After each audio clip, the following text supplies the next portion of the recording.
तो वो ये चाहते हैं कि आर्मी चीफ को गुस्सा दिलाकर उनको इस पॉइंट ऑफ नो रिटर्न तक लाया जाए कि वो आके एक्सट्रीम स्टेप लें, क्योंकि उनको फ़ायदा इसमें नज़र आता है इमरान खान साहब को कि मौजूदा सिस्टम में तो कोई उनको स्पेस नहीं मिल रही। फिर ठीक है, वो कहते हैं सत्यानाश, तो फिर सवा सत्यानाश, तो डायरेक्ट हैं, फिर डायरेक्ट रूल करें, उनके लिए आसान हो जाएगा, फिर उनको वो कब मैनेज करना या बातचीत करना कभी ना कभी उनको करनी पड़ेगी। आपकी क्या रीडिंग है सर? इस तरह की हो सकती है कि खान साहब जो हैं वो उनको गुस्सा दिलवा रहे हैं और इस तरह की गुफ्तगू कर रहे हैं, सर प्रवोक कर रहे हैं उनको, चीफ को? लोग साहब देखिए, सबसे पहली चीज तो ये है कि मुझे तहरीक इंसाफ का और इमरान खान साहब को मैं निकलता हुआ नहीं देख रहा इस शिकंजे से। मजीद तकलीफ में कल उन्होंने इतराफ में जुर्म भी कर लिया है कि 9 मई को मैंने कहा था GH को जाएं। आज उनको अच्छे एडवोकेट्स ने जाके समझाया कि ये क्या कर दिया, तो उन्होंने कहा पार्टी क्या पॉलिसी थी, तब भी फंस गया, डबल फंस गए, तो एडमिशन तो हो गई है। 9 मई के अंदर कोई कॉम्प्रोमाइज नहीं होगा। 2002 से फौज ये दहशतगर्दी की जंग लड़ रही है। अब उसमें डिजिटल हो, रियासत के खिलाफ हो, मुल्क के खिलाफ हो, बॉर्डर के अंदर हो, बॉर्डर के बाहर हो, माशी हो, उस दहशतगर्दी को तो एड्रेस करेगी। उसमें कितने भी आ जाए लोग, चले जाएं अपना टेन्योर पूरा करके, वो कंसिस्टेंट डिसिप्लिन के साथ अपनी दहशतगर्दी के चीजों को एड्रेस करेगी। तो 9 मई को तो एड्रेस होना है। अब डिजिटल दहशतगर्दी के तहत भी अदालतें बन जानी है, उसमें भी सजाएं हो जानी है, ठीक है।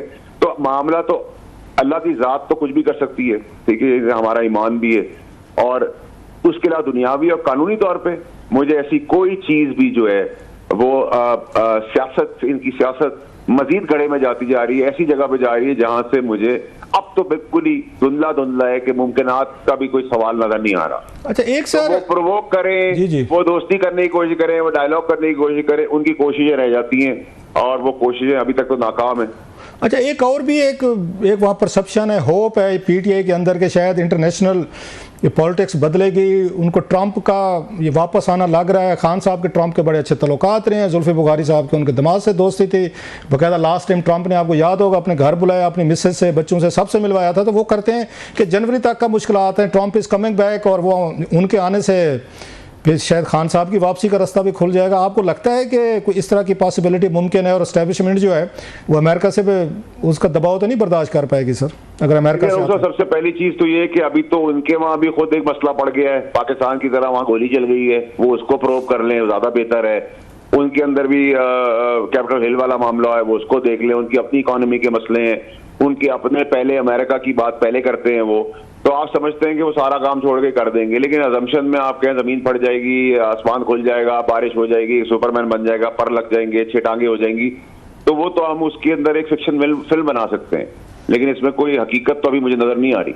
अच्छा, यूके में आज देखा साहब, बम शेल हमारे दोस्त जुल्फी बुखारी साहब ने वहाँ पे आज ब्रिटिश पार्लियामेंटेरियंस को ब्रीफिंग भी दी है, और पाकिस्तान में जो इस वक्त ह्यूमन राइट्स अब्यूज़ हैं, पॉलिटिकल इलेक्शन फ्रॉड्स हो रहे हैं, PTI के साथ ज्यादती हो रही है, इमरान खान साहब को डेथ सेल में रखा हुआ है, और बहुत सारे ह्यूमन राइट्स अब्यूज़ और पॉलिटिकल एंड अदरवाइज जमहूरियत को खतरात है, उन्होंने ब्रीफिंग दी। मेरा ख्याल बानो जो हैं वो भी थी।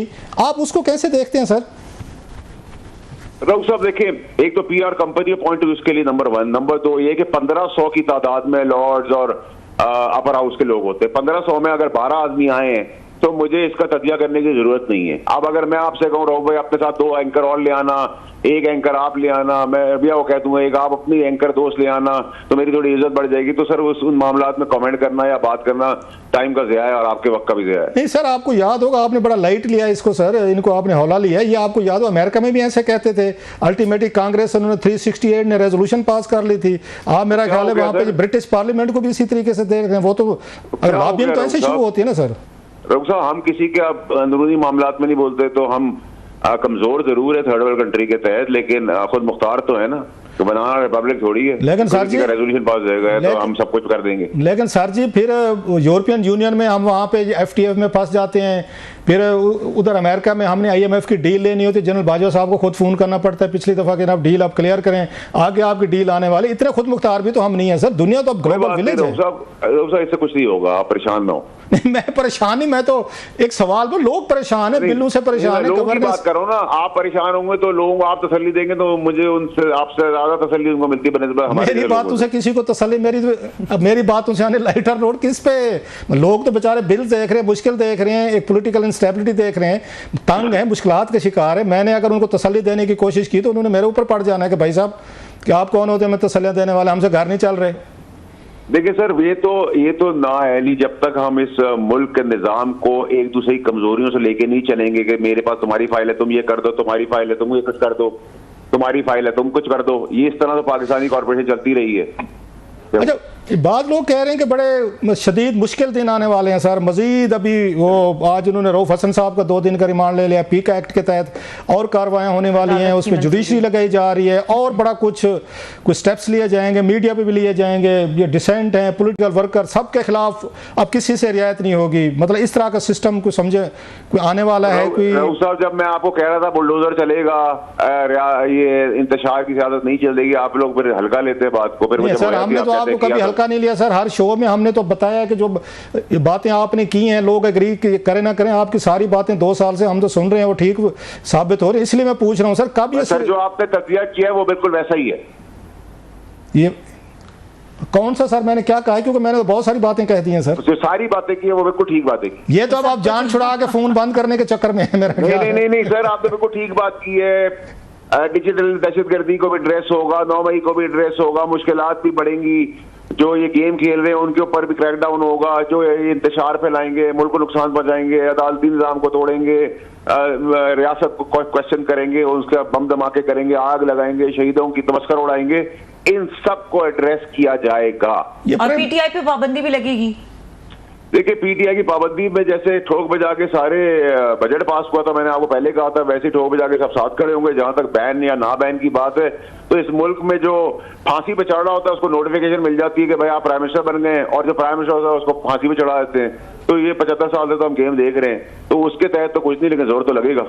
तो अगर मैं आपके स्टूडियो में आकर आग लगा दूं, गोली चला दूं, कपड़े फाड़ दूं, टीवी तोड़ दूं, कैमरे तोड़ दूं, तो आपको चाहिए मुझे बैन करना चाहिए।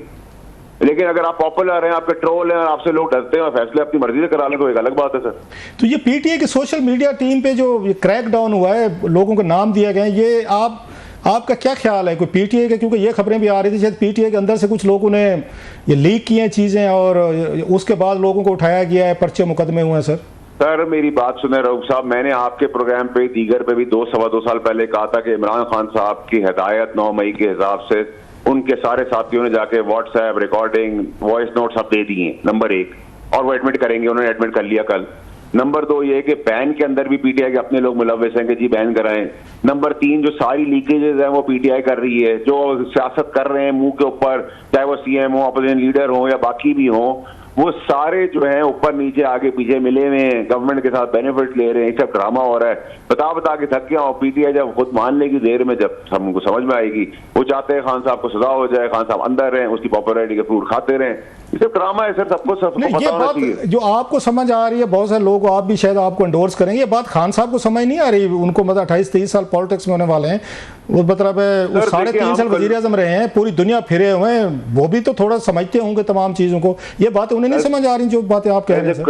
कॉलोनियल उससे हम गुजरे हैं निज़ाम से, और जब आप हमारे सियासतदानों को, लीडरों को जाके पाकिस्तान के बहुत ज़बरदस्त मौलवी, मुफ्ती, आम पॉलिटिशियन, आम आदमी कहें कि आप दुनिया के आखिरी आदमी हो गए हैं और आपसे बड़ा लीडर आ नहीं सकता और इससे बड़ा ये नहीं हो सकता और आपके बगैर सियासत नहीं चलती, तो इंसान है, इंसान का दिमाग खराब हो जाता है। फिर वो जिन भूतों में भी बिलीव करना शुरू कर देता है, वो फिर दरबारों के अंदर जहाँ फातिहा पढ़नी चाहिए वहाँ सिजदे भी कर देता है।